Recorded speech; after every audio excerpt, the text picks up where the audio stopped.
چونکہ سردارul ملائکہ کا عہدہ چھوٹا ہے، رسالت کا عہدہ بڑا ہے، رسالت کا عہدہ بڑا ہے، رسول ہونا بڑا ہے، تو اس وجہ سے جبریل نے وہاں رسول بتایا، جبریل نہیں بتایا، سردارul ملائکہ نہیں بتایا، چونکہ اپنا بڑا عہدہ دکھا رہا تھا کہ کون ہے؟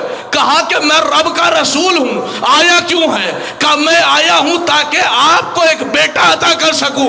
یہی فرشتہ جب در سیدہ میں آیا تو سیدہ نے پوچھا کون ہے؟ کہ انا خیاط الحسنین، میں تو حسنین کا نوکر، میں تو حسنین کا نوکر ہوں، میں تو حسنین کا خادم، حسنین کا درزی بن کے آیا۔ تو آپ تصور کیجئے، ہر انسان اپنا بڑا عہدہ بتاتا ہے۔ وہاں عرش پہ بتایا سردار الملائکہ، مریم کے پاس آیا تو بتایا رسول، اور یہی فرشتہ جب سیدہ کے دروازے پہ آیا تو بتایا خادم۔ میں کہوں گا کہ عرش پہ سردار الملائکہ اور مریم کے پاس آ کے رسول بتا رہا ہے، ارے زمین پہ جب سیدہ کے پاس آیا ہے تو یہ کہہ دیتا یا تو سردار الملائکہ ہوں، یا اتنا ہی کہہ دیتا کہ میں رب کا رسول ہوں۔ نہ رسالت کا درجہ بتایا، نہ ہی اپنی سرداریت بتائی، بلکہ بتایا میں حسنین کا نوکر ہوں۔ تو شاید جبریل جواب دے، ارے تجھے کیا معلوم ہے نادان، جو حسنین کا نوکر ہو جائے اس سے بڑا درجہ نہ رسالت کا ہوتا ہے نہ نبوت کا ہوتا ہے۔ یہی وجہ ہے کبھی آ کے چکی چلایا کرتا تھا، کبھی آ کے جھولا جھلایا۔ ایک صلوات پڑھے بر محمد و آل محمد۔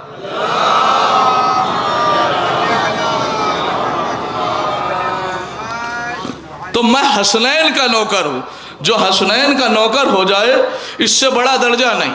تو میں نے دلیل دی ہے قرآن مجید کی آیت۔ اکثر لوگ یہ پوچھتے ہیں کہ صاحب آپ صرف قرآن ہی سے کیوں پڑھتے ہیں؟ اس کی دلیل سنیے، اگر بات معقول ہو تو بولیے گا ورنہ خاموش رہیے گا۔ کہا صاحب دلیل کیا ہے کہ آپ قرآن ہی سے پڑھتے ہیں؟ آپ حدیث کا سہارا بھی لے سکتے ہیں، میں حدیث پڑھ سکتا، ہمارے لیے حدیث بھی حجت ہے، لیکن مسئلہ یہ ہے کہ حدیث کے اندر حسین کے دشمن کو بچ کے نکلنے کا راستہ مل سکتا ہے؟ نہیں پہنچے آپ جس منزل پہ لے جا رہا تھا۔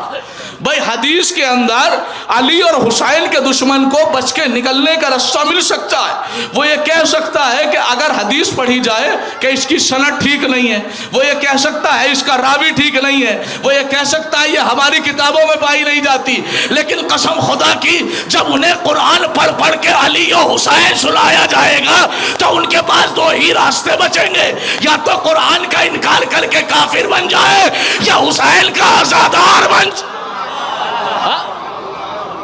صرف دو ہی راستے بچتے ہیں۔ کہ دنیا میں کوئی بھی اتنی معتبر کتاب نہیں ہے جس کی معتبر کتاب کا نام ہے قرآن، اسی قرآن سے آج ان سرکار کی مدح کرنی ہے۔ پوری دنیا میں کوئی ایسی کتاب نہیں کہ جس کے لیکھک نے، رائٹر نے، مؤلف نے، مصنف نے، جس کے کاتب نے یہ ذمہ داری لی ہو کہ ہماری اس کتاب میں کوئی غلطی نہیں ہے۔ پوری دنیا میں ایک جملہ آپ کے ذہن کو پریشان کرنے کے لیے کہہ دوں، تا حد نظر مجمع، آپ کے ذہن کو لمحہ بھر کے لیے پریشان کر رہا ہوں۔ میں کہہ رہا ہوں کسی کتاب کے رائٹر، لیکھک، مؤلف، مصنف نے اپنی کتاب میں یہ ذمہ داری ہی نہیں لی کہ ہماری اس کتاب میں کوئی غلطی نہیں ہے۔ اب میں حافظ قرآن ہونے کی حیثیت سے کہہ رہا ہوں، اللہ نے بسم اللہ کے بے سے لے کے والناس کے سین تک، سورہ حمد سے لے کے سورہ ناس تک، قرآن کے 604 صفحے میں، قرآن کی 6236 آیتوں میں کہیں یہ نہیں کہا کہ ہمارے قرآن میں کوئی غلطی نہیں ہے۔ آپ کہیں گے صاحب کیسی بات کر رہے؟ ابھی آپ یہ بات کر رہے تھے کہ دوسری کتابوں میں کہیں نہیں لکھا غلطی نہیں ہے تو برداشت، لیکن آپ کہہ رہے اللہ نے پورے قرآن میں کہیں نہیں کہا کہ ہمارے قرآن میں غلطی نہیں ہے، تو پھر آپ کا عقیدہ کیا ہے؟ کہ عقیدہ ہے سورہ مبارک بقرہ آیت نمبر 2 پارہ نمبر 1 صفحہ نمبر 2، ارشاد ہوتا ہے بسم اللہ الرحمن الرحیم ذالک الکتاب لا ریب فیہ، کہ غلطی تو بہت دور کی بات ہے، اس میں شک بھی نہیں پایا جاتا۔ غلطی تو بہت دور کی بات ہے، اس میں شک بھی نہیں پایا جاتا۔ تو قرآن کتاب ہے لا ریب، قرآن کتاب ہے بے عیب، قرآن کتاب ہے جس میں کوئی غلطی نہیں، خطا نہیں، امکان خطا نہیں۔ بس یہیں سے میں محفل کا آغاز کر رہا ہوں، متوجہ گفتگو شروع کر رہا ہوں۔ قرآن لا ریب بے عیب، خطا نہیں، غلطی نہیں، مسٹیک نہیں، نسیان نہیں، کمی نہیں، کاستی نہیں۔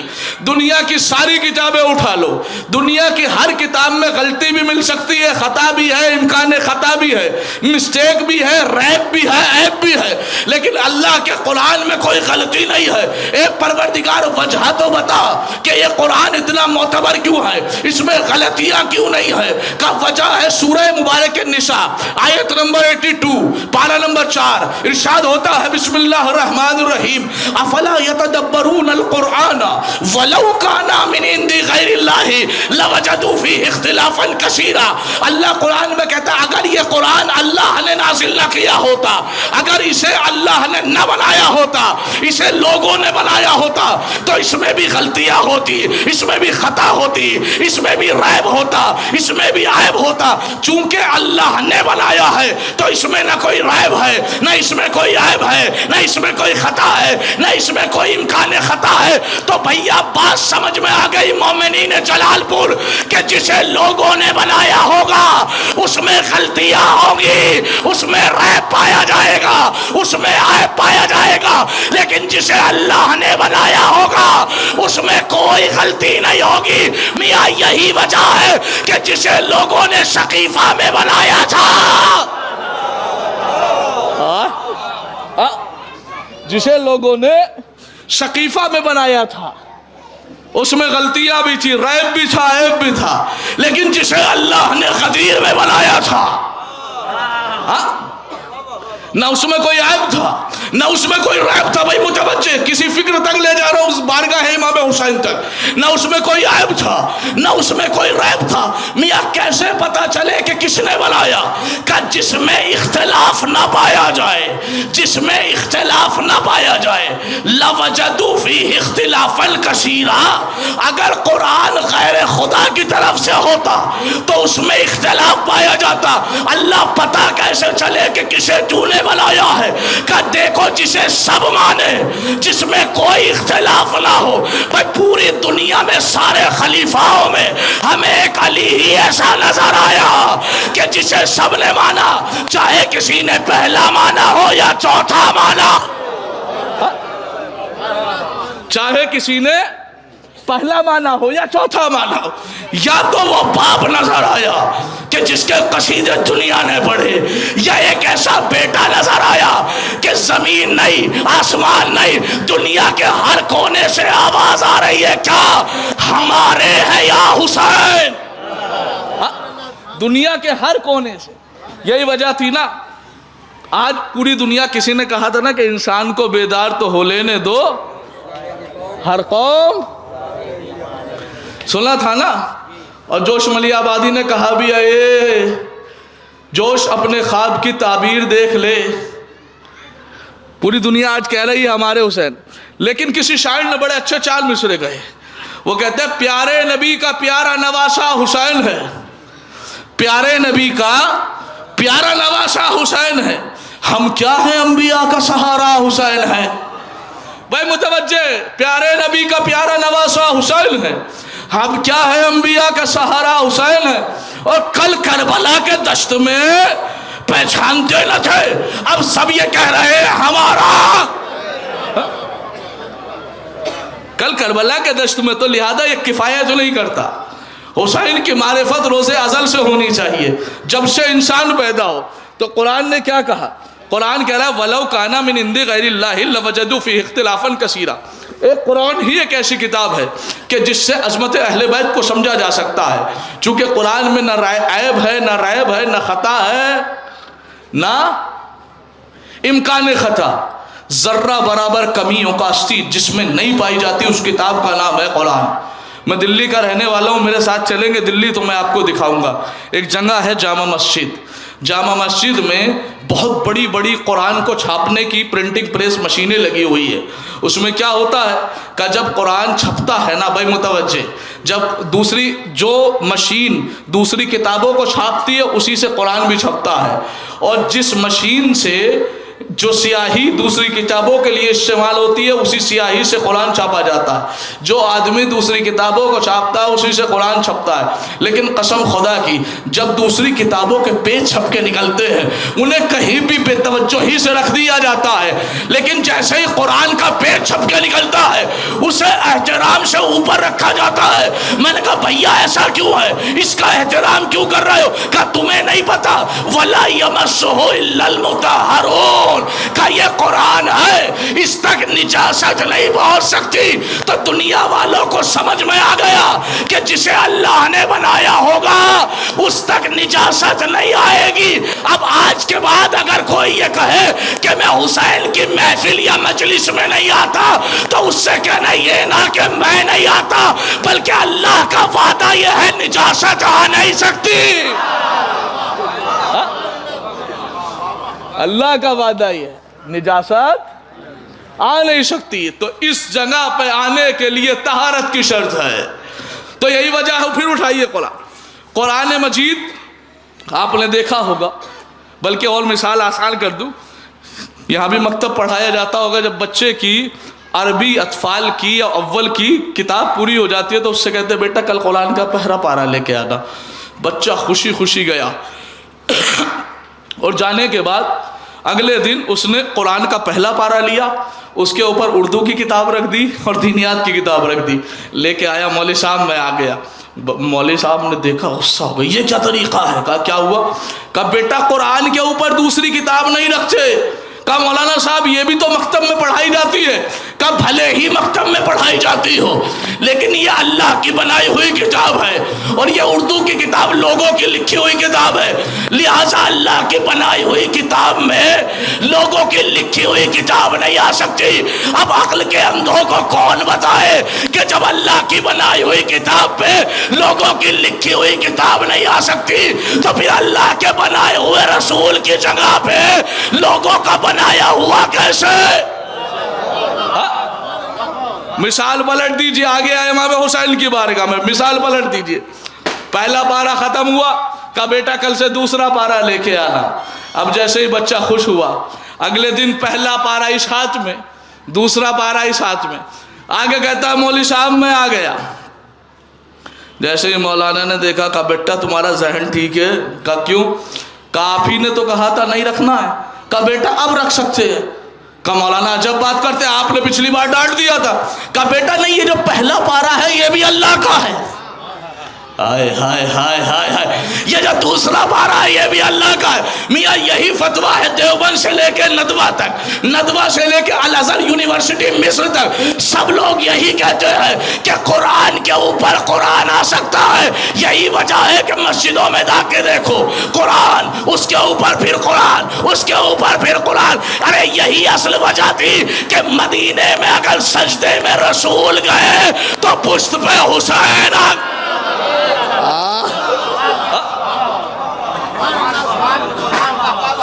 پشت پہ حسین آ گئے. چونکہ رسول بھی اللہ کے بنائے ہوئے، حسین بھی اللہ کے بنائے ہوئے. پوری دنیا کو سب سے پہلے سمجھنا یہ چاہیے کہ حسین کو بنایا کس نے.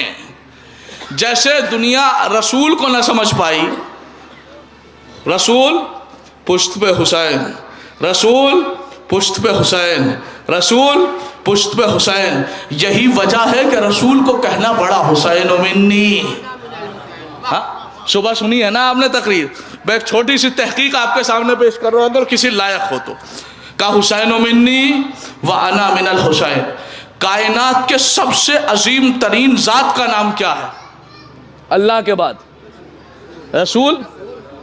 پوری دنیا کے عظیم ترین ذات، عقل کل، کائنات کا محسن، اللہ کا حبیب، روح کائنات، فخر عرش و سما، عبداللہ کا لگتے جگر، آمنہ کا جایا، اول ما خلق اللہ النوری کا مصداق. اگر کہہ رہا ہے حسین منی وانا من الحسین تو صرف رسول نہیں کہہ رہے ہیں، بلکہ آدم بھی کہہ رہا ہے میں رسول سے، رسول کہہ رہا ہے میں حسین سے، نوح کہہ رہا ہے میں رسول سے، رسول کہہ رہا ہے میں حسین سے۔ نتیجہ کیا ہوا؟ نتیجہ یہ نہیں کہ محمد حسین سے ہے، بلکہ آدم حسین سے، نوح حسین سے، ابراہیم حسین سے، اسماعیل حسین سے، 1,23,999 نبی حسین سے۔ لیکن پتہ کیسے چلے کہ اتنی باری معرفت آدم حسین سے کیسے، نوح حسین سے کیسے، ابراہیم حسین؟ بالکل سادی مثال دے رہا ہوں تاکہ آپ سڑک پہ چلنے والے جاہل کو بھی سمجھا سکے۔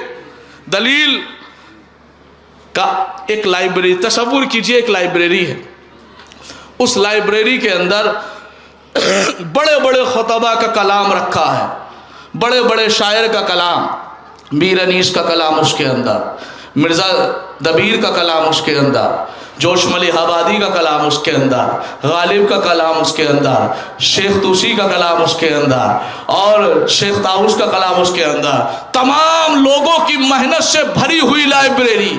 خدا نہ کرے اس لائبریری کے اندر کسی دن آگ لگ جائے۔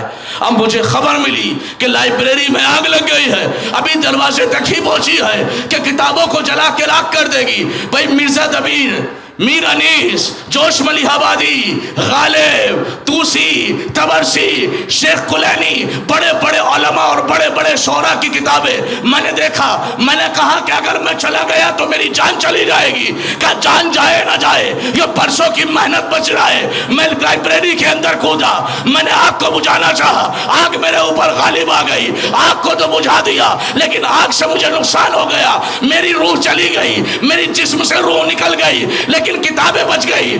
غالب کی کتاب، جوش کی کتاب، دارون کی کتاب، تمام شعراء کی کتابیں بچ گئی۔ اب انصاف سے بتائیے غالب کی روح اٹھ کے کہے گی یا نہیں کہے گی کہ میں محمد رضا سے ہوں؟ میر انیس کی روح اٹھ کے کہے گی یا نہیں کہے گی میں محمد رضا سے ہوں؟ میاں یہی ہو رہا تھا، آدم کی محنت ضائع ہو رہی تھی، نوح کی محنت ضائع ہو رہی تھی، ابراہیم کی محنت ضائع ہو رہی تھی، اسماعیل کی محنت ضائع ہو رہی تھی، ساری نبیوں کی محنت کو حسین نے کربلا میں بچایا۔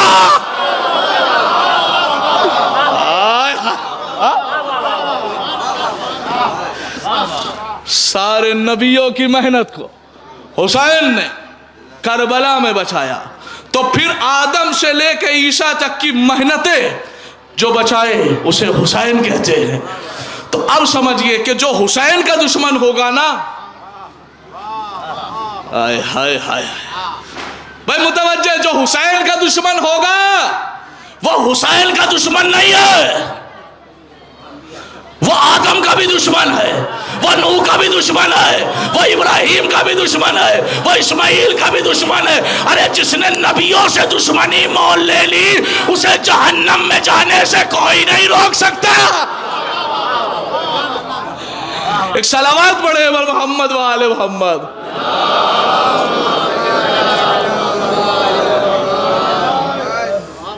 بھائی متوجہ، چونکہ حسین نے وہ کارنامہ کربلا کے میدان میں انجام دیا ہے کہ صرف حسین نے انجام نہیں دیا، حسین نے ہر نبی کی محنت کو بچایا۔ آج سے کچھ سال پہلے ایک وائرس آیا تھا، وہ وائرس کیسا وائرس تھا؟ وہ وائرس ایسا تھا جو عقیدوں کو خراب کر رہا تھا، جس وائرس کا نام تھا ڈاکٹر ذاکر نائک۔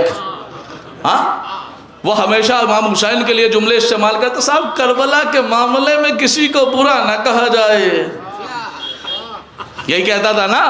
حسین کے دشمن کی بڑی اسے طرفداری آیا کرتی تھی، کہ صاحب نہ کسی کو، کیوں بھائی؟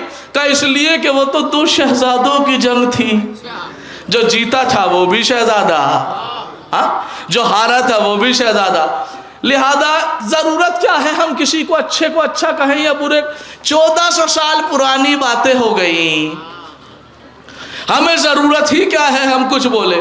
لیجئے اس کے اوپر امام حسین پہ ظلم ہوا اور ظلم کے خلاف جس نے آواز نہیں اٹھائی، آج اس کے اوپر قرآن کی ایک ایسی آیات پڑھ کے جا رہا ہوں، کچھ آیات، کہ انشاءاللہ آپ حسین کے دشمن پہ کوئی لعنت نہ کرتا ہو، اور اگر یہ دلیل دیں گے شاید رائے حق پہ آ جائے۔ اٹھائیے قرآن مجید کا سورہ مبارک شمس ارشاد ہوتا ہے 30واں پارہ، والشمس وضحاها والقمر اذا تلاها والنهار اذا جلاها والليل اذا يغشاها والسماء وما بناها والارض وما طحاها والنفس وما سواها فالهمها فجورها وتقواها قد افلح من زكاها وقد خاب من دساها كذب الثمود بتقواها اذ انبعث اشقاها فقال لهم رسول الله ناقة الله وسقياها فكذبوه فعقروها۔ قرآن کہہ رہا ہے ان سب نے مل کے صالح کی اونٹنی کے پیر کاٹ دیے۔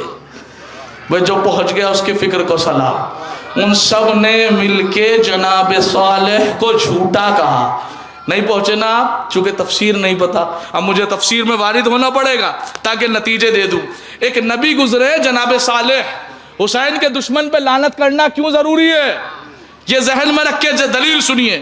ایک نبی گزرے جناب صالح، انہوں نے جیسے ہی وہ دنیا میں آئے، اللہ نے کہا اے صالح اعلان کرو کہ میں اللہ کا رسول ہوں، میں تمہارا رہبر بن کے آیا ہوں۔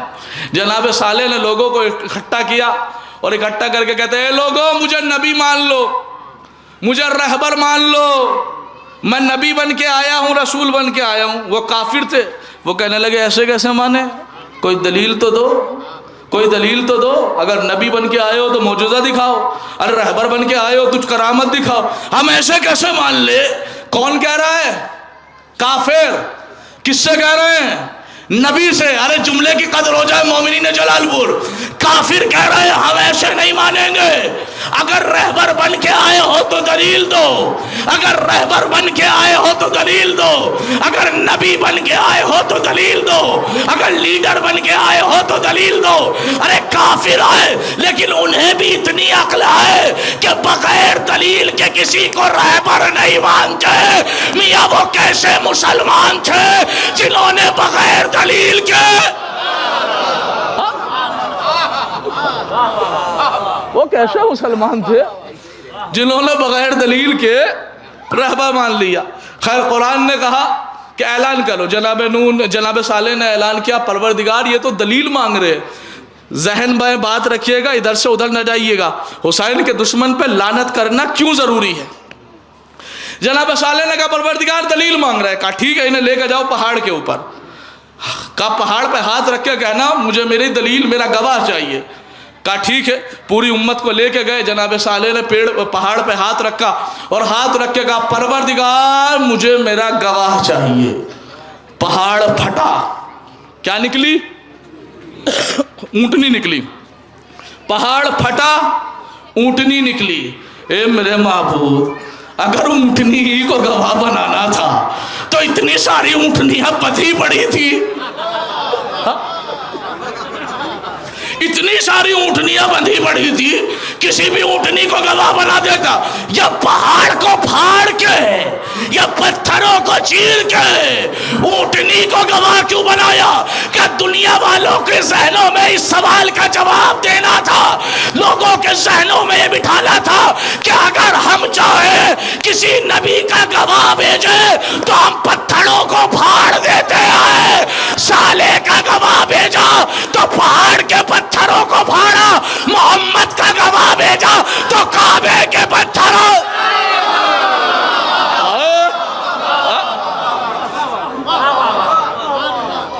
کعبے کے پتھروں کو شگاف کر کے نبی کو گواہ دیا۔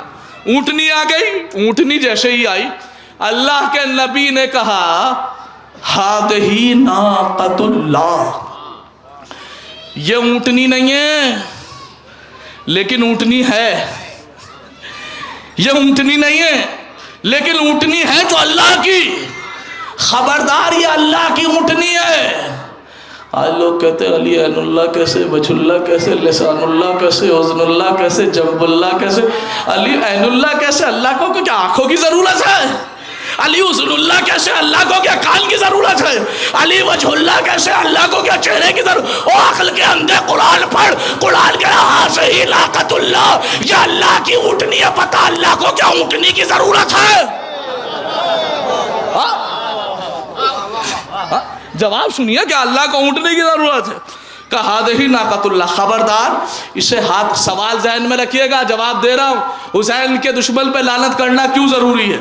جیسے ہی اونٹنی آئی کہ یہ اللہ کی اونٹنی ہے، خبردار اسے ہاتھ نہ لگانا، اگر ہاتھ لگایا عذاب آ جائے گا۔ ہر قوم میں کچھ نہ کچھ اینٹک لوگ ہوتے ہیں جو پوری قوم سے الگ ہوتے ہیں، جن سے کہا جائے وہاں نہ جانا، وہیں جائیں گے۔ ہاں تو وہاں بھی ایک ایسا تھا، اللہ کے نبی نے کہا اس اونٹنی کو ہاتھ نہ لگانا، عذاب آ جائے گا، کہنے لگا میں لگاؤں گا۔ اس نے تلوار نکالی اور کہا صالح تم جھوٹ بول رہے ہو، اور تلوار نکالنے کے بعد اس نے اونٹنی کے چاروں پیر کاٹ دیے۔ لفظوں پہ غور کرنا، ایک آدمی نے جناب صالح کو جھوٹا کہا اور اونٹنی کے چاروں پیر کاٹ دیے۔ پھر جملہ دہرا رہا ہوں، آخری بات دہرا رہا ہوں، ایک آدمی نے جناب صالح کو جھوٹا کہا اور اونٹنی کے چاروں پیر کاٹ دیے۔ اب پھر سنیے قرآن، والشمس وضحاها والقمر اذا تلاها والنهار اذا جلاها والليل اذا يغشاها والسماء وما بناها والارض وما طحاها ونفس وما سواها۔ اللہ نے 7 قسمیں کھائی، پورے قرآن میں اتنی قسمیں ہی نہیں ملے گی جتنی اللہ نے اس سورہ کے اندر کھائی ہے۔ 7 قسمیں کھا کے اللہ کہتا ہے کیا؟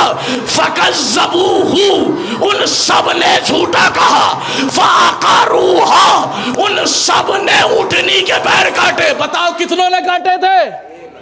مل کے بولو کتنوں نے؟ بھائی ایک نے کاٹے تھے۔ اللہ کہہ رہا ہے سب نے، 7 قسمیں کھا کے کہتا ہے سب نے۔ نتیجہ یہ ہوا کہ 70,000 لوگوں پہ عذاب آ گیا۔ قرآن پڑھ لو، اے میرے معبود کاٹے ایک نے تھے تو عذاب بھی ایک پہ نازل کرتا۔ یہ 70,000 لوگوں پہ کیوں عذاب آیا؟ کہ دنیا والوں کو یہی تو بتانا ہے کہ ظالم صرف وہ نہیں ہوتا جو ظلم کرے، ارے جو ظالم کو برا نہ کہے۔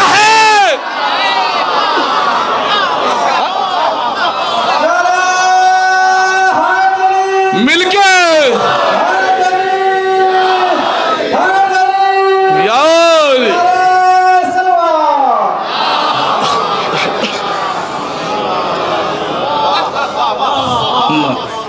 میاں یہ نعرے کا حق ہی نہیں تھا جس طریقے سے آپ نے نعرہ لگایا۔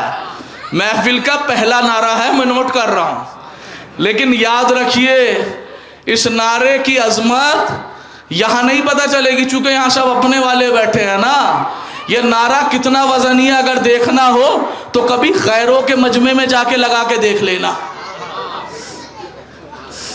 مجمع غیر کا ہو اور وہاں جا کے نعرہ حیدری لگا دے۔ تاریخ میں ایک شخصیت گزری ہے، ایک واقعہ ہوا ہے ایسا، نعرہ حیدری کے حوالے سے 2 لمحہ دے دیجئے مجھے۔ محمد اسماعیل دیوبندی بہت بڑا حاضر جواب، مذہب اہل تسنن سے بڑے بڑے شیعہ علماء کو ہرا کے شیر کی طرح جایا کرتے تھے، لیکن ایک وقت ایسا آیا کہ وہ شیعہ ہو گئے۔ اب جیسے ہی بیچارے شیعہ ہوئے، گھر میں پہنچے تو بیوی پوچھے شیعہ کیوں ہوئے، باہر نکلے تو پڑوسی پوچھے شیعہ کیوں ہوئے، بیچارے میدان میں جائے تو لوگ پوچھے شیعہ کیوں ہوئے، مسجد میں جائے تو نمازی پوچھے، چاروں طرف سے ایک ہی سوال، شیعہ کیوں، شیعہ کیوں، شیعہ کیوں؟ اس لیے کہ لفظ شیعہ ہر کسی کو ہضم نہیں ہوتا۔ آئے ہائے ہائے، بھائی متوجہ، ارے گردن جھکا کے نہ بیٹھنا، گردن وہ جھکائے جس کے رہبر نے غلط کام کیے ہو۔ بھئی آپ تو علی کے چاہنے والے ہیں نا، یہ لفظ شیعہ ہر کسی کو ہضم نہیں ہوتا۔ اگر آج کے بعد کبھی آپ کو کوئی شیعہ ہونے میں ٹارگٹ کرے نا تو آنکھوں میں آنکھیں ڈالنا اور بے ساختہ گردن کو اٹھانا فخر سے اور کہنا سن بھائی میں شیعہ ہوں۔ وہ کہے گا شیعہ کیا ہوتا ہے تو کہنا قرآن کا 23واں پارہ سورہ مبارک صافات آیت نمبر 83 ارشاد ہوتا ہے بسم اللہ الرحمن الرحیم وَإِنَّا مِن شِيَّتِهِ لَإِبْرَاهِيمَ، ابراہیم جیسا نبی شیعہ تھا۔ ابراہیم جیسا نبی، شیعہ کہتے کسے ہیں؟ کہا پوچھو ابراہیم کون ہے؟ تو جیسے ہی انہوں نے پوچھا شیعہ کیوں ہوئے، کہنے لگے کب تک الگ الگ بتاؤں میں شیعہ کیوں ہوا، سب کے سب ایک ساتھ مسجد میں جمع ہو جاؤ، میں بتاؤں گا۔ اب جیسے ہی اگلا دن ہوا مسجد میں ایسی بھیڑ تھی کہ پیر رکھنے کی جگہ نہیں تھی. محمد اسماعیل دیوبندی صفوں کو چیرتا ہوا منبر پہ پہنچا، اور منبر پہ پہنچنے کے بعد پہلے اللہ کی حمد کی، پھر رسول کے فضائل پڑھے، اور اس کے بعد کہتا ہے لوگوں سنو میں شیعہ کیوں ہوا، چونکہ میں اس علی کو بلا فصل خلیفہ ماننے لگا ہوں جو علی عین اللہ بھی ہے، وجہ اللہ بھی ہے، لسان اللہ بھی ہے، عدل اللہ بھی ہے، جنب اللہ بھی ہے. جیسے ہی علی کے فضائل پڑھے گئے نا، ایک اکیلا چاہنے والا بیٹھا ہوا تھا، وہ اٹھا اور اٹھ کے نعرہ حیدری لگا دیا. بتا رہا ہوں غیروں کے مجمع میں اثر کیا ہوتا ہے.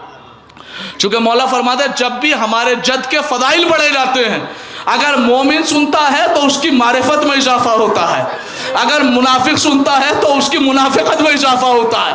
یہ کام ایک ہے، اثر دو دو ہیں.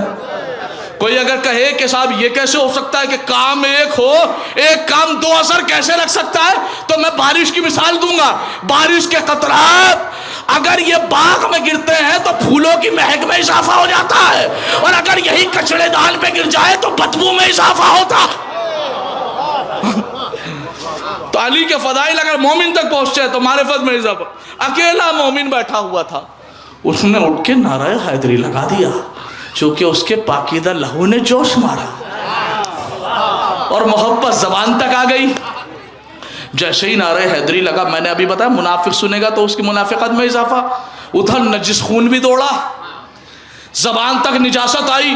کہنے لگا بھائی تیرا امام باڑہ نہیں ہے، یہ تیرا عاشور خانہ نہیں ہے، یہ تیرا حسینیہ نہیں ہے، یہ تیرا عزا خانہ نہیں ہے. کہا پھر؟ کہ تو نے علی کا نعرہ یہاں کیوں لگایا اللہ کی مسجد میں؟ تو نے ہماری مسجد کو نجس کر دیا. تو نے علی کے ذکر کا اثر دیکھیے، قسم خدا کی اگر طبیعت چاہے تو نعرہ لگانا ورنہ خاموش رہنا، اگر پاکیزہ لہو میں جوش آئے تو بولنا ورنہ خاموش. محمد اسماعیل دیوبندی نے آنکھوں میں آ کے ڈالی، کیا کہہ رہا ہے؟ کہ علی کے نعرے سے تیری مسجد نجس ہو گئی. کہ ابھی تک تو میں یہ بتا رہا تھا میں شیعہ کیوں ہوا، اب آنکھوں میں آنکھیں ڈال کے محمد اسماعیل دیوبندی کے جا سن، یہ بتا کہ تیری یہ مسجد افضل ہے یا بازار کی مسجد؟ کہ اس مسجد سے بازار کی مسجد افضل ہے. کہ یہ بتا کہ بازار کی مسجد افضل ہے یا جامع مسجد؟ کہ بازار کی مسجد سے جامع مسجد افضل ہے. یہ بتا کہ جامع مسجد افضل ہے یا مسجد نبوی؟ کہ جامع مسجد سے مسجد نبوی افضل ہے. کہ یہ بتا کہ مسجد نبوی افضل ہے یا مسجد اقصی؟ کہ جامع مسجد سے مسجد نبوی اور مسجد نبوی سے مسجد اقصی افضل ہے. اب محمد اسماعیل دیوبندی نے کہا اتنا اور بتا دے کہ مسجد اقصی افضل ہے یا خانہ کعبہ؟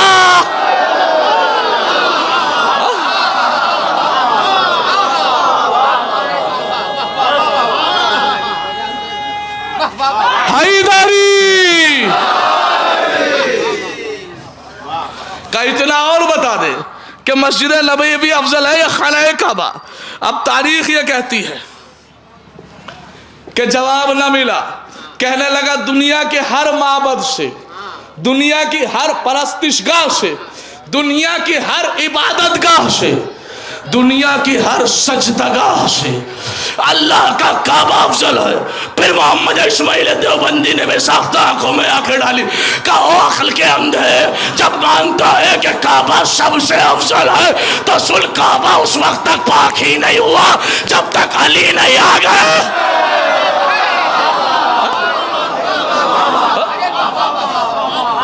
کعبہ مل گئے.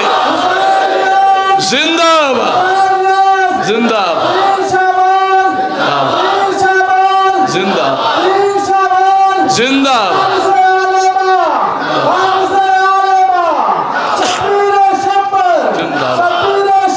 زندہ زندہ زندہ زندہ زندہ یا اللہ.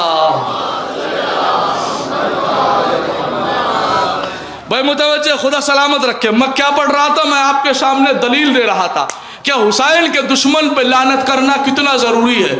قرآن نے کہا ظالم وہ نہیں جو صرف ظلم کرے، اب جو ظالم کو برا نہ کہے وہ بھی برابر کا شریک ہے. نہ میری بات پہنچی ہی نہیں. ایک اور بیٹے سے لے کے ماں کی فضیلت تک اور بیٹے کے ظلم سے لے کے ماں کے ظلم تک انتقال کر رہا ہوں. قسم خدا کی اگر عقیدوں سے عقیدہ ملے تو بول دینا. قرآن نے کہا ظالم صرف وہ نہیں جو ظلم کرے بلکہ جو ظلم کو سن کے خاموش رہے اور جو ظالم پہ لعنت نہ کرے وہ بھی برابر کا شریک ہے. اب صرف یزید لعنتی نہیں آئے جو یزید مرداباد نہ کہے. اگلا جملہ کہ صرف یزید لعنتی نہیں آئے کہ صرف ظالم برا نہیں آئے جو ظالم پر لعنت نہ کرے وہ بھی برابر کا شریک. لیجئے جملہ سنبھالیے. اسی لیے تو ہم شیعہ کہتے ہیں کہ صرف لعنتی وہ 35 نہیں آئے جو در سیدہ پہ آئے تھے. اب جو ان پہ لعنت نہ کرے اب جو ان پہ لعنت نہ کرے وہ بھی برابر کے شریک ہیں. اگلا جملہ پڑھ دوں. لوگ کہتے ہیں صاحب برا کہنے سے کیا ہوگا؟ کیا یہ کم تعریف ہے کہ ہم اپنے اچھے کو اچھا کہیں؟ ہمارے یہاں بھی کچھ اس مینٹلٹی کے لوگ پیدا ہو گئے ہیں معذرت کے ساتھ. کیا ضرورت کیا ہے کسی کو برا کہا جائے؟ ہم اپنے اچھے کو اچھا کہہ لیں یہ کافی نہیں. ہم حسین زندہ باد کہہ لیں یہ کافی نہیں. یزید مردہ باد کہنے کی ضرورت کیا ہے؟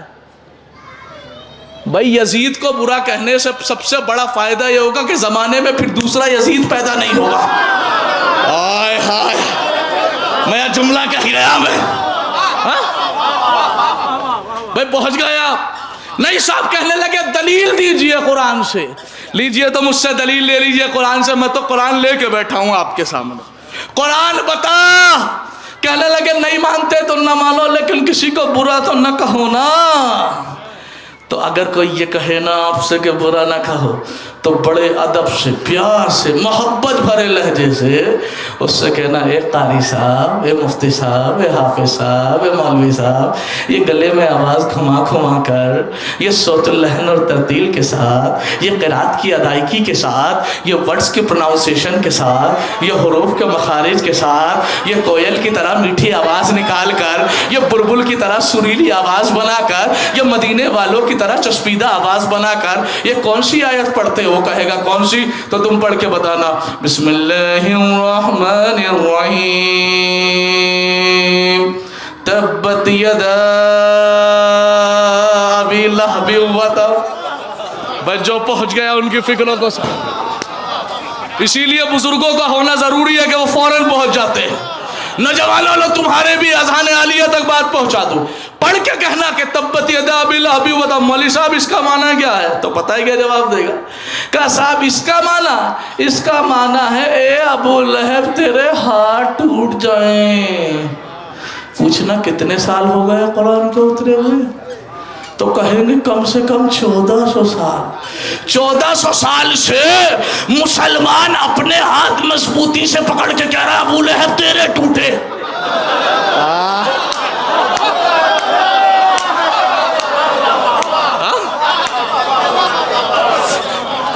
1400 سال سے 1400 سال سے بھیا جب انسان نشانہ لگاتا ہے نا دوسرے کی طرف تو سب سے پہلے اپنے آپ کو بچاتا ہے کہیں گولی پلٹ کے ہماری طرف نہ آ جائے. اسی لیے اپنے ہاتھ مضبوطی سے پکڑ کے تبت یدا تبت یدا تبت یدا ٹوٹے تیرے ہاتھ ٹوٹے. پوچھنا کتنے سال ہوئے؟ کہے گا کم سے کم 1400 سال. تو کہنا کیا 1400 سال سے اب تک نہیں ٹوٹے؟ سوال ہے یا نہیں بھائی؟ 1400 سال سے مسلمان لڑکھاڑا کے گڑ گڑا کے کھڑے ہو کے نماز میں کہہ رہا ہے ٹوٹ جائے ٹوٹ جائے ٹوٹ جائے ٹوٹ جائے ٹوٹ جائے ٹوٹ جائے ٹوٹ جائے. ابھی تک نہیں ٹوٹے. اگر ٹوٹ گئے تو پھر مسلمان پڑھ کیوں رہا ہے؟ اور اگر نہیں ٹوٹے تو قرآن کی آیت میں جان نہیں. پھنس گیا مفتی. بھائی سوال کہتے ہیں نا کسی کو برا نہ کہو، ان سے کہا 1400 سال ہو گئے نا بھائی، 1400 سال سے تم کیوں کہہ رہے ٹوٹ گئے یا نہیں ٹوٹے؟ کہنے لگے ٹوٹ تو تبھی گئے تھے جب ٹوٹ گئے، تو پھر کیوں کہہ رہا ٹوٹ جائے؟ کہ اصل میں ہم اس کے ہاتھ نہیں تڑوا رہے ہیں، اس کا تو ایک ایک آسا ٹوٹ چکا ہے۔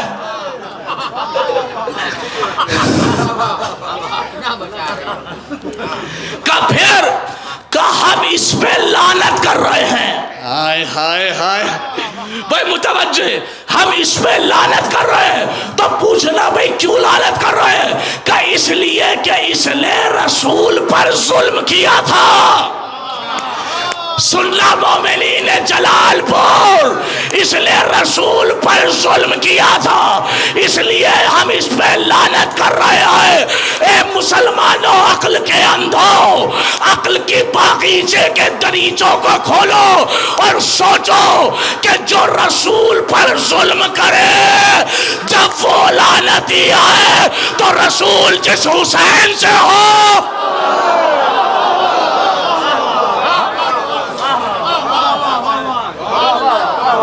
اس پہ لعنت نہیں ہوگی۔ سنیے پھر دلیل، قسم خدا کی کسی لائق ہو تو بولیے گا ورنہ خاموش رہیے۔ کہ صاحب کتنے سال ہو گئے رسول کو پہ اوپر ظلم کیے ہوئے؟ کہ صاحب 1400 سال۔ 1400 سال پہلے کی بات کیوں دہرا رہے ہو؟ ارے آپ ہی کا سوال تھا جو آپ سے پوچھا جاتا ہے۔ حسین کو قتل ہوئے کتنے سال ہو گئے؟ کہ 1400 سال۔ کیا ضرورت ہے کہ 1400 سال پرانی بات دہرائی جائے؟ ارے تم ابو لہب پہ لعنت کیوں کر رہے ہو؟ اسے تو 1400 سال سے بھی زیادہ ہو گئے ہیں۔ تو جو یہاں جواب دیں گے آپ کو حسین کے لیے دینا ہے کہ آپ کو لعنت کر کے ملتا کیا ہے؟ تم ان سے پوچھو بھائی یہ بتاؤ کہ تم ابو لہب پہ لعنت کیوں کرتے ہو؟ تمہیں اس سے ملتا کیا ہے؟ جو جواب دیں گے تم یہاں دے دینا کہ وہ یہ کہیں گے ہم ابو لہب پہ لعنت اس لیے کرتے ہیں تاکہ دنیا والوں کو بتا سکے کہ ہمارا ابو لہب سے کوئی رشتہ نہیں ہے۔ بھائی بات سمجھ میں آ گئی کہ جو بھی جس پہ لعنت کرے گا وہ یہی اعلان کرے گا کہ ہمارا اس سے کوئی رشتہ نہیں ہے۔ تم ابو لہب پہ لعنت کر کے کہتے ہو تمہارا ابو لہب سے رشتہ نہیں ہے، ہم یزید پہ لعنت کر کے کہتے ہیں ہمارا یزید سے۔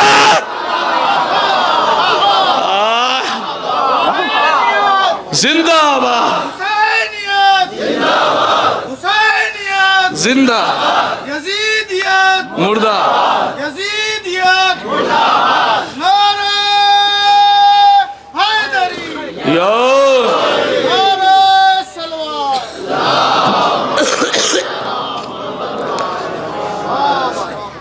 اچھا ایک اسٹیپ تھوڑا سا اور اوپر لے کے چلتا ہوں، انشاءاللہ لطف آئے گا۔ ایک اسٹیپ تھوڑا سا، یزید پہ لعنت کرنے کا مقصد یہ کہ دنیا والوں کو بتایا جائے ہمارا یزید سے۔ یہ بات آپ کے ذہن میں انڈیکیٹ کی یا نہیں کی؟ اس بات نے اشارہ کیا یا نہیں؟ یعنی جو جس پہ لعنت کرے گا وہ یہ بتائے گا ہمارا اس سے کوئی رشتہ نہیں، ہمارا اس سے کوئی رشتہ نہیں، ہمارا اس سے کوئی رشتہ نہیں۔ اب اگر کوئی لعنت کرنے کو منع کرے تو سمجھ لینا اس کا ڈائریکٹ رشتہ ہے۔ اب ذاکر نائک کے لیے اگر میں یہ کہوں کہ وہ یزید کی ناجائز اولاد ہے، بات ثابت ہے، اس لیے کہ قرآن کہہ رہا ہے تبت یدا ابی لہب وتب۔ ایک درجہ اور اس سے قسم خدا کی آیتوں میں لے جا رہا ہوں، آپ کو سیر کرا کے لا رہا ہوں قرآن کی، بڑا لطف آئے گا۔ قسم نہیں، برا نہیں کہنا چاہیے۔ وجہ دیکھیے، آج سے اگر میں 50 سال پہلے، حالانکہ میرا وجود نہیں تھا، لیکن 50 سال پہلے دیکھیے، 50 سال پہلے کوئی آدمی اپنا نام یزید نہیں رکھتا تھا۔ آج سرحد پار کر لیجئے، نہ جانے کتنے یزید مل جائیں گے۔ کیوں ہو رہا ہے یہ اس لیے ہو رہا ہے کہ آپ نے یزید مرد آباد کے نعروں میں کمی کر دی۔ میں ذمہ داری سے کہہ رہا ہوں، یہ حقیقت ہے. نہ تو دیکھیے جس نام کے معنی ہی گالی نکلتے ہوں. یزید کے باپ کا نام کیا ہے اور معنی جانتے ہیں؟ معنی ہے یقین جانے ایک بھوکنے والی.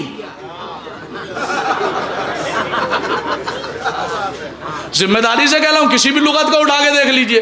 تو پہلے کوئی نام نہیں رکھتا تھا. آج اتنے بڑے بڑے لوگ نام رکھ رہے ہیں. کیوں؟ چونکہ آپ نے لعنتوں میں کمی کر دی ہے. اپنی ذمہ داری سنبھالیے. کہ صاحب نے یزید کا برا نہیں کہا جا سکتا. وجہ کا وجہ یہ ہے وہ بھی تو خلافت پہ بیٹھا تھا. بھائی متوجہ کسی دلیل دے کے جا رہا ہوں آپ کی بارگاہ میں. بھائی ظاہراً وہ بھی تو امیر المومنین بنا تھا.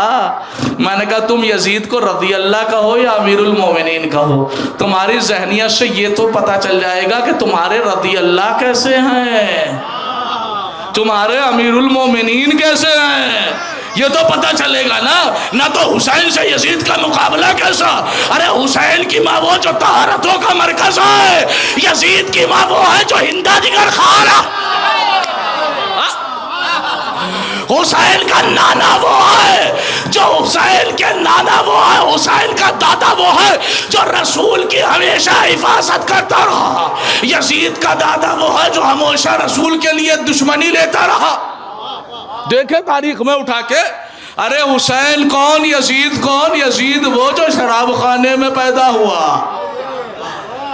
اسی لیے تو مسلسل شراب پیتا تھا. یزید پیدا ہوا تھا شراب خانے میں. ایک صلوات پڑھے بر محمد و آل محمد. بھائی متوجہ کا صاحب وہ بھی تو ظاہری خلافت پہ بیٹھا تھا.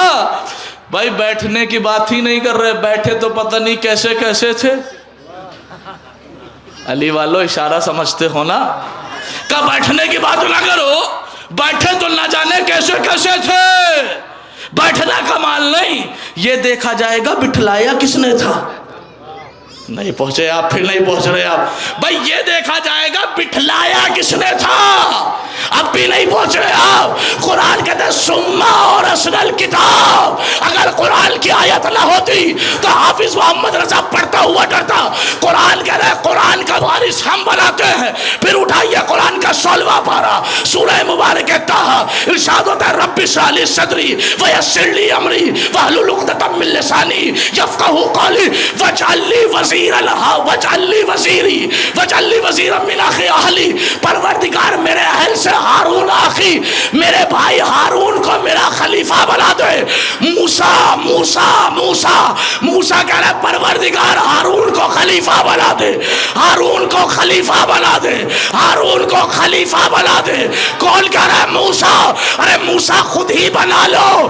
کہ میرے اندر اتنی طاقت کہاں کہ میں اپنا جانشین بناؤں. ارے جب موسیٰ جیسا نبی اپنا جانشین نہیں بنا سکتا تو معاویہ نے یزید کو کیسے.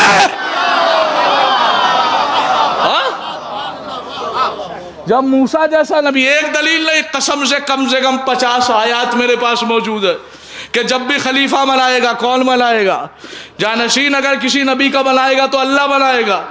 جب اللہ کے علاوہ کسی نبی کو اجازت نہیں تو پھر ایسا ویسا کون بنائے؟ آؤ قرآن سے پوچھتے ہیں. معیار خطابت کا اٹھا کے اب بالا لے جا رہا ہوں.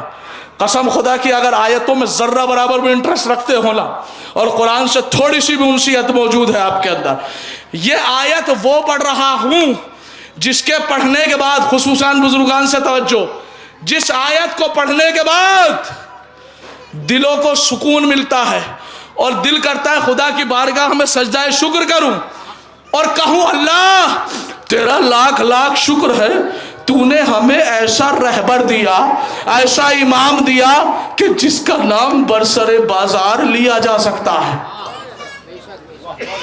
آپ پہنچے ہی نہیں جہاں پہنچانا چاہ رہا تھا.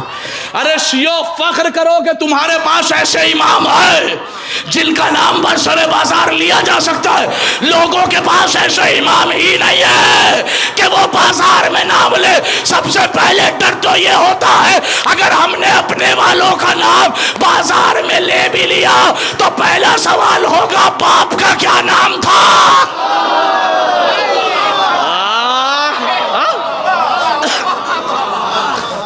سب سے پہلا اب ذہن پہنچ گیا آپ کا. اب آیت سنیے. کہا صاحب بیٹھا تو خلافت پہ تھا نا. ارے جسے چاہے بٹھاؤ لیکن قرآن سے پوچھو رہبر کون بنے, لیڈر کون بنے, پیشوا کون بنے, امام کون بنے. پھر کہہ رہا ہوں وہ آیت پڑھ رہا ہوں جس کے پڑھنے کے بعد سکون ملتا ہے. قرآن بتا ذہن میں یزید کی مکاری رکھنا, اس کی ماں کا کردار رکھنا. اب آیت سنیے. قرآن میں آیت نہ ہوتی تو میں واقعاً پڑھتا تو خطا کار ہوتا, دیوبند سے اب تک فتویٰ نکل گیا ہوتا قتل کا. لیکن قرآن میں جب تک آیت ہے تب تک ان کی نسلوں پہ لعنت کو کوئی روک نہیں سکتا. قرآن بتا. قرآن کا 29واں پارہ سورہ مبارک قلم آیت نمبر 13 ارشاد ہوتا ہے بسم اللہ الرحمن الرحیم اتلم بعد ذالک زنیم. کا لیڈر وہ بنے گا, پیشوا وہ بنے گا, اطاعت اس کی ہوگی, مولا وہ بنے گا, امام وہ بنے گا, دنیا کے لیے رہبر وہ بنے گا. کون کا وہ نہیں بن سکتا, لیڈر وہ نہیں ہوگا, پیشوا وہ نہیں ہوگا, لوگوں کے لیے جانشین اور سردار وہ نہیں ہوگا. کون؟ اتلم بعد ذالک زنیم. کا جس کا شجرہ پاک نہ ہو.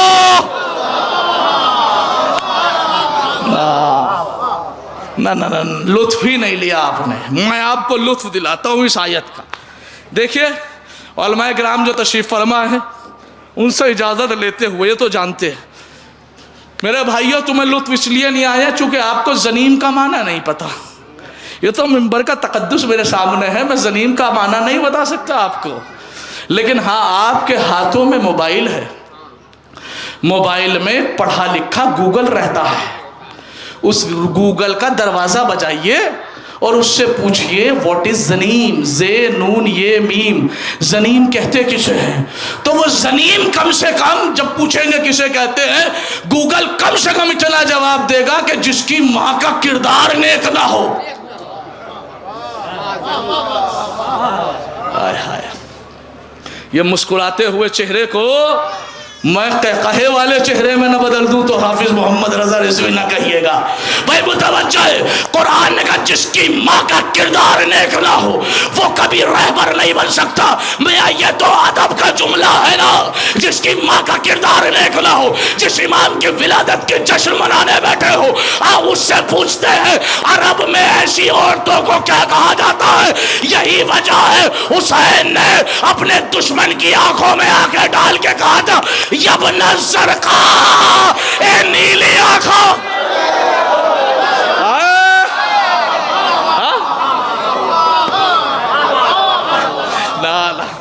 اے نیلی آنکھوں والی کے بیٹے. کس نے کہا؟ حسین نے کہا. کس کو کہا؟ اپنے دشمن کو. کب کہا؟ 1400 سال پہلے. جملہ نقل کر لینا, میں نقل کر رہا ہوں, کلیجے پہ لکھ لینا, ذہن دل پہ اور خصوصی اپنے دلوں پہ پتھر کی لکیروں پہ جیسے لکھا جاتا ہے نا ویسے نقش کر لینا. میں تردید کر رہا ہوں. حسین نے نہیں کہا تھا اسے, حسین نے اسے نہیں کہا تھا, حسین نے اسے نہیں کہا تھا. کہیں گے بھیا تاریخ میں لکھا ہے تو سنیے, حسین نے اسے نہیں کہا تھا کہ تو نیلی آنکھوں والی کا بیٹا ہے. کہ پھر حسین نے اسے نہیں کہا تھا. ہاں حسین نے اسے بھی کہا تھا, بلکہ 1400 سال تک آنے والے کے لیے حسین نے یہ قول دے دیا تھا کہ صرف یہی نہیں, اب جو بھی ہمارا دشمن ہوگا, اب جو بھی ہمارا دشمن ہوگا اس کی ماں اچھی نہیں ہوگی. اب چاہے شہادت حسین کا دشمن ہو یا عزاداری حسین, اب چاہے شہادت حسین کا دشمن ہو یا عزاداری حسین کا دشمن, میاں یہی نہیں حقیقت یہی ہے. یوں غم شاہ نے فطرت پہ حکومت کی ہے. یوں غم شاہ نے میاں ایسے بولیں گے اب. یوں غم شاہ نے فطرت پہ حکومت کی ہے, میرے ہونٹوں نے تبسم سے بغاوت کی ہے. یوں غم شاہ نے فطرت پہ حکومت کی ہے, میرے ہونٹوں نے تبسم سے بغاوت کی ہے. ارے لب ہلاتے ہیں وہی لوگ خلاف مولا جن کی ماں نے امانت میں خیانت, جن کی ماں نے امانت میں خیانت کی ہے. یہ قرآن ہے, میں نہیں کہہ رہا, معصومین کی حدیث ہے. اتلم بعد ذالک زنیم. کا رہبر وہ نہیں بنے گا, لیڈر وہ نہیں بنے گا, پیشوا وہ نہیں بنے گا, امام وہ نہیں بنے گا. کون کا جس کا شجرہ اچھا نہ ہو. قرآن نے تو مہر لگا دی, اپنے پہلے کو لے کے آئیے, دوسرے کو لے کے آئیے, تیسرے کو لے کے آئیے, چوتھے کو لے کے آئیے. قرآن نے کیا کہا؟ اگر رہبر ماننا ہے, لیڈر ماننا ہے, پیشوا ماننا ہے تو اسے ماننا جس کا شجرہ اچھا ہو. ارے آپ بھی فخر نہیں کرو گے تو کب کرو گے؟ ہم شیعوں نے نبی کے بعد 12 مانے, مجھے مسلمانوں کا نہیں پتا کتنے مانے, 12 مانے. اور قرآن نے کہا تھا اچھے شجرے والا, ہم نے 12 مانے. ہم ذمہ داری سے کہہ رہے ہیں ہمارے 12ویں سے لے کے تیسرے تک, اور تیسرے سے لے کے پہلے تک, اور پہلے سے لے کے جناب آدم تک سب کا شجرہ منبر سے پڑھا جا سکتا ہے. تو یزید کے 7 باپوں کا نام ہے کسی تاریخ جس کا باپ ہی, جس کا نانا ہی اس کا ماما ہو.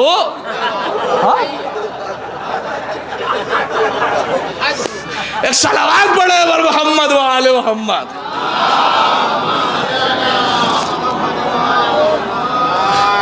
قرآن نے کیا کہا؟ قرآن نے کہا اتلم بعد ذالک زنیم. رہبر وہ ہوگا, لیڈر وہ ہوگا, پیشوا وہ ہوگا, امام وہ ہوگا. کون کہ جس کا شجرہ اچھا ہو, جس کا شجرہ اچھا ہو.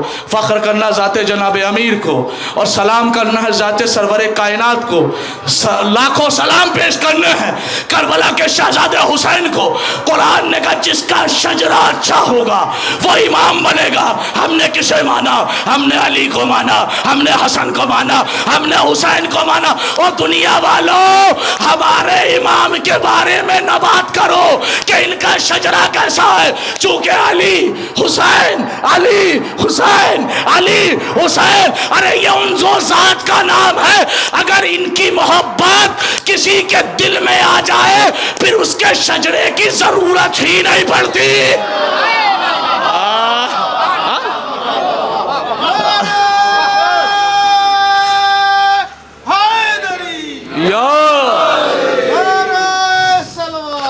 اللہ, اگر ان کی محبت کسی کے دل میں آ جائے پھر اس کے شجرے کی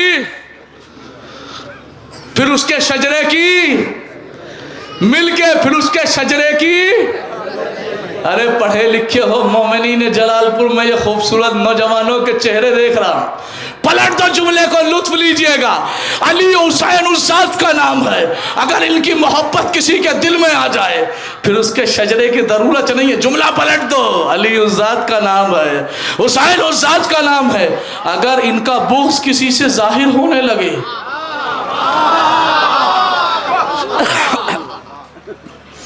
اگر ان کا بغض کسی سے ظاہر ہونے لگے پھر اس کے شجرے کی ضرورت نہیں ہے. میاں چوراہے پہ پتہ چلتا ہے کہ کس کا بیٹا ہے. اس لیے کہ ولایت کا دشمن اور عزاداری کا دشمن ایسے نہیں ہوتا. جو کام کیے ہوتے ہیں اس کا نتیجہ ہوتا ہے. جلنا دلیل قسم خدا کی. یہ تو میں صرف دعویٰ پیش کر رہا ہوں نا, دلیل قرآن کی آیت دی ہے. لو اب وہ دلیل پیش کر رہا ہوں کہ ان کا دشمن کبھی اچھی ماں کا بیٹا نہیں ہو سکتا. دلیل سنو گے, دلیل ہے آل محمد کا وہ دیوانہ جسے پوری دنیا دیوانہ سمجھتی رہی, اور وہ بڑے بڑے داناؤں کو لمحہ بھر میں دیوانہ بناتا رہا.